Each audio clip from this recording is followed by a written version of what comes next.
અદ્યતન સુવિધાઓથી સજ્જ રંગૂન જનરલ હોસ્પિટલ, ઉપરોક્ત હોસ્પિટલમાં ઉપલબ્ધ સુવિધાઓ. બાળકો માટેનો ખાસ ઓપીડી વિભાગ, કાંગારૂ મધરકેર વિભાગ, સ્પેશિયલ રૂમની સુવિધા, પીઆઈસીયુ, નવજાત શિશુ સઘન સારવાર કેન્દ્ર, એનઆઈસીયુ, નાસ આપવાની સુવિધા, નેબ્યુલાઇઝેશન, ઓક્સિજનના બોટલ તથા કોન્સન્ટ્રેટરની સુવિધા, નોર્મલ તથા સિઝેરિયન પ્રસૂતિ, પીડા રહિત પ્રસૂતિ, ગર્ભાશયનું ઓપરેશન, ટાંકાવાળું તેમજ ટાંકા વગરનું, સોનોગ્રાફી, વંધ્યત્વ નિવારણ દરેક પ્રકારની તબીબી સેવાઓ નિષ્ણાત તબીબો દ્વારા પ્રદાન કરવામાં આવે છે.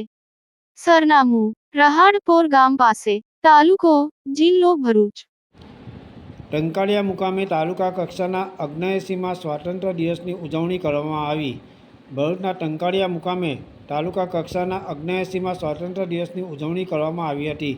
ભરૂચ તાલુકાના મામલતદાર માધવીબેન મિસ્ત્રી દ્વારા ધ્વજવંદન કરવામાં આવ્યું હતું તથા તાલુકા પંચાયતના પ્રમુખ કૌશિક પટેલ તેમજ જિલ્લા પંચાયતના સભ્ય મલંગખા પઠાણ તેમજ ટંકાળિયા ગ્રામ પંચાયતના સરપંચ મંગુભાઈ વસાવા, ડેપ્યુટી સરપંચ સલમાન ભૂટા તેમજ તાલુકા પંચાયતના સભ્ય અબ્દુલ મામા ટેલર તેમજ કુમાર શાળાના શિક્ષકો, કન્યા શાળાના શિક્ષકો તેમજ બાળકોએ પોતાના અનોખા અંદાજમાં દેશભક્તિ ગીતો તેમજ નૃત્ય કરી સ્વાતંત્ર્ય દિવસની ઉજવણી કરી અને માધવીબેન મિસ્ત્રી દ્વારા વૃક્ષારોપણ કરવામાં આવ્યું હતું. યાકુબ પટેલ, ભરૂચ.